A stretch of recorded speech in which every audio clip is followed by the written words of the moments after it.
పెద్దలు మరి మన రాష్ట్ర అధ్యక్షులైనటువంటి రాజు గారికి, అలాగే మన విశ్వనాథ్ గారికి, అలాగే మన కాంగ్రెస్ పార్టీ సీనియర్ నాయకులైనటువంటి దేశపతి గారికి, ఆయన కూడా అదే వచ్చాడు.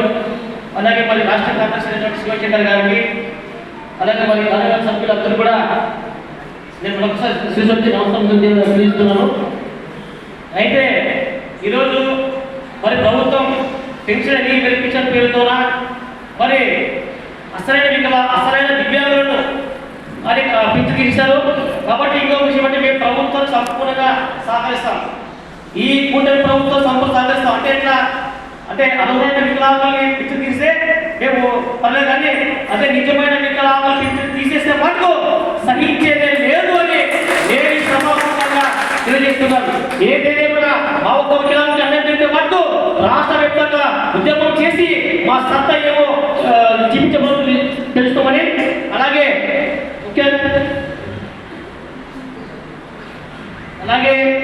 మరి ఇవాళ అన్ని కుల సంఘాలు కానీ అన్ని పత్రాలు కానీ ఎంతో డెవలప్మెంట్ అయినారు. కానీ మా దివ్యాంగ జాతీయంలో ఉన్నటువంటి దివ్యాంగులు ఎవరు కూడా డెవలప్మెంట్ కాలేదు. వాళ్ళు సరైనటువంటి ఉద్యోగాలు లేవు, ఉపాధి అవకాశాలు లేవు, బ్యాంకు రుణాలు లేవు. అలాగే వాళ్ళు ఎవరైనా పెళ్లి చేసుకోవాలంటే అయ్యా మీకు ఖచ్చితంగా వివాహం ఎక్కిస్తాం అంటారు. వికలాంగులకు వివాహంతో సంబంధం లేకుండా అందరూ కూడా ఖచ్చితంగా 2 సెంట్లు ఫ్లాట్ ఇవ్వాలని, అలాగే ప్రభుత్వం ఇల్లు నిర్మించి ఇవ్వాలని కూడా నేను డిమాండ్ చేస్తూ ఉంటా. అదే ముఖ్యంగా మరి ఈరోజు ప్రభుత్వం ఏం చేస్తుందంటే పెన్షన్ ఇస్తున్నామంటారు. పెన్షన్ ఇస్తే పెన్షన్ ఉంటే కాదు మాకు నాయకు, పెన్షన్ ఉంటే కాదు మాకు పెన్షన్తో పాటు ఉద్యోగాలు కావాలా. మాకు మేలు ప్రధానమైన డిమాండ్ ఏంటంటే ఉద్యోగాలు, ఉపాధి, బ్యాంకు రుణాలు, ఇండ్లు ఇవన్నీ ఇవ్వాలని కూడా ఈ దివ్యాంగ పోరాటం నుండి దివ్యాంగులకి అన్ని సంక్షేమాలు అందే విధంగా సంపూర్ణ సహకారం మేము మీ సంఘం నుంచి ఎప్పుడు కూడా మీ వెంట పెరుగుతామని మీ ఆనందమే మా ఆనందంగా మేము భావిస్తాము. అలాగే ముఖ్యంగా మరి ఇంతకుముందు మనం ఆందోళన 100 కిలోమీటర్ల దివ్యాంగుల పాదయాత్ర పూర్వయాత్ర పెట్టాం. అలాగే కర్నూలు బయట సభ కానీ మన దేవుల్లో ఉన్నటువంటి రస్తాలు వీటన్నిటి కూడా మనకి సంపూర్ణంగా మనకు అన్ని రకాల సహాయాలు అందించినటువంటి వ్యక్తి ఎవరు అంటే మన అన్న, మన ఆపరేటర్ అన్న గారు. నిజంగా ఆయన అన్నారు, మీరు ఎక్కడైనా మీరు బిల్లుకేస్తే నేను మీ వెంట ఉంటా అన్నాడు. ఒక ఆర్థిక సాయం కానీ వికలాంగులు మనోధైర్యం ఇవ్వడంలో కానీ మీరు ఎక్కడ కానీ మీరు ఆధ్వర్యం పడతండి, నేను మీ వెంట ఉంటా, నేనే మా వంతు మీకుండా మిమ్మల్ని నడిపిస్తాము, మిమ్మల్ని ప్రోత్సహిస్తాము అని చెప్పినటువంటి వ్యక్తి ఆ సందర్భంగా. కాబట్టి ఇలాంటి వ్యక్తిని మరి ఇలాంటి వ్యక్తి కూడా రాజకీయాలు రావాలా, మరి ఆయన కూడా రాజకీయాలు ఏదన్నా ప్రభుత్వం గుర్తించి నాలుగు పదవి ఇవ్వాలని కోరుకుంటున్నాను.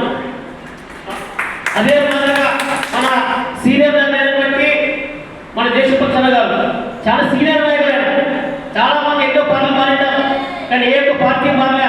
ఒకే పార్టీ, ఒకే జెండా, ఒకే కండువా ఇటువంటి వ్యక్తి సీనియర్ నాయకులు. ఆయన వ్యక్తి మీరు ఏ ప్రభుత్వం ఇచ్చినా నేను సపోర్ట్ ఉందా అంటున్నాడు.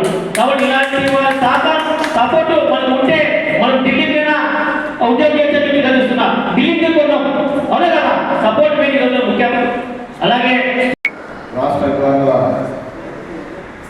కార్యవర్గ సమావేశానికి మన మిత్రుడు సోదరుడు వెంకటేష్ గారు రావడం జరిగింది.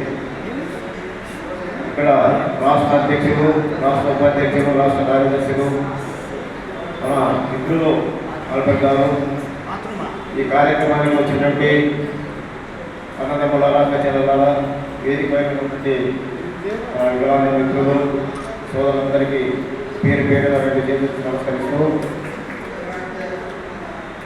చాలా సమస్యలు చెప్పడం జరిగింది అందరూ. ఎందుకంటే మొట్టమొదట మన మిత్రుడు వెంకటేష్ గారికి జన్మదిన శుభాకాంక్షలు ఈ సంవత్సరం. అలాగే ఈ కార్యవర్గ సమావేశానికి వచ్చినట్టు ప్రతి ఒక్క వికలాంగ అన్నదమ్ములందరికీ, ఒక చెల్లెలందరికీ 2 చేతులు నమస్కరిస్తూ, మళ్ళీ మన రాజకీయ అతీతంగా మాట్లాడతాం, రాజకీయం మాట్లాడి ఇక్కడ, ఎందుకంటే రాజకీయం అవసరం లేదు. మనం వచ్చినది మన సమస్యల గురించి ఈ కార్యవర్గ సమావేశం ఏర్పాటు చేసి కొత్తగా కార్యవర్గం ఏర్పాటు చేస్తామని చెప్పడం జరిగింది. కార్యవర్గం నేను ఒకటి చెప్తున్నా, గ్రామ స్థాయిలో తీసుకోండి. బీసీ, ఎస్సీ, మైనారిటీ అన్ని కులాల వాళ్ళు గ్రామ స్థాయిలో చాలా మంది ఉన్నారు. వాళ్ళని అడిగేవాళ్ళు లేరు. మన కార్యవర్గం పెట్టుకుంటాము, గ్రామ స్థాయి నుంచి, తాలూకు స్థాయి నుంచి, జిల్లా స్థాయి నుంచి, రాష్ట్ర వరకు పెట్టుకుంటాం. కానీ నేను ఒకటే రిక్వెస్ట్ చేసుకుంటున్నా, మీకు గ్రామ స్థాయిలో ఉన్నటువంటి వికలాంగుల కోసం పోరాడండి. పోరాడిన రోజే వికలాంగుల ఐక్యత ఎందుకంటే నేను చూస్తున్నా గ్రామ స్థాయిలో ఎంతో మంది ఉన్నారు, వాళ్ళని అడగడం లేదు, వాళ్ళు తినడానికి తిండినే తెలియదు. అలాంటి వాళ్ళని ప్రోత్సహించండి, అలాంటి వాళ్ళని సాయం చేయండి. ఎవరు తాలూకు ఉన్నటువంటి నాయకులు, ఇక్కడ ఉన్నటువంటి వాళ్ళు జిల్లా నుంచి రాష్ట్రం. నేను చెప్పేది ఎందుకు చెప్తుంటే, నేను దాదాపు 15 అసోసియేషన్ అధ్యక్షులు ఉన్నా. గ్రామ స్థాయిలో చూస్తున్నా చాలా మంది చాలా బాధ అవుతుంది అలాంటి వాళ్ళని చూస్తే. ఈరోజు ఎన్డీఏ ప్రభుత్వం వచ్చిన తర్వాత మన ఆదోని తాలూకాలో 400 నుంచి 600 వికలాంగుల పంచాయతీలు క్యాన్సల్ చేయడం జరిగింది. నా దగ్గర చాలా మంది మా ఇంటికి రావడం జరిగింది. నేనే 10 రోజుల కింద ఆదోని ఉన్నటువంటి కొన్ని ఏరియాలు, ఎన్జిఓస్ కాలనీ అయితేనేమి, కార్పొరేట్ అయితేనేమి, విద్యాపతి కాలనీ అయితే ప్రతి ఇంటికి పోయినాం. పోయి వాళ్ళకు 100% 500 నుంచి ఈరోజు 6,000 వరకు పెన్షన్ తీసుకుంటున్నారు. అలాంటి వాళ్ళ పెన్షన్ క్యాన్సల్ చేసింది ఈ ప్రభుత్వం.